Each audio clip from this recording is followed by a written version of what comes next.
Hi friends, ఇక్కడ మేము Yashoda hospital పక్కన వర్క్ చేస్తున్నాము. మాకు వర్క్ అయితే ఆగిపోయింది ఇప్పుడు, ఎందుకంటే మాకు పవర్ పాయింట్ కలెక్షన్ లేదు, అందువల్ల వర్క్ ఆగడం జరిగింది.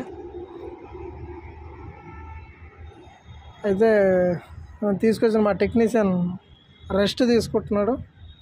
ఇదిగో మా టెక్నీషియన్ బాబు, హాయ్ చెప్పు. రెస్ట్లో ఉన్నాడు.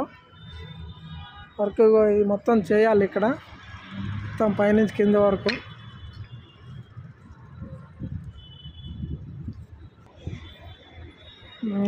ఇది మొత్తం కవర్ చేయాలి. వర్క్ ఆగిపోయింది, పవర్ లేదు. ఆలోచిస్తున్నాము ఎలా చేయాలని. పవర్ వస్తుందని చెప్పారు, ఇంకా హాఫ్ అన్ అవర్ వెయిటింగ్లో ఉన్నాం. Okay friends, bye. Please subscribe చేయండి.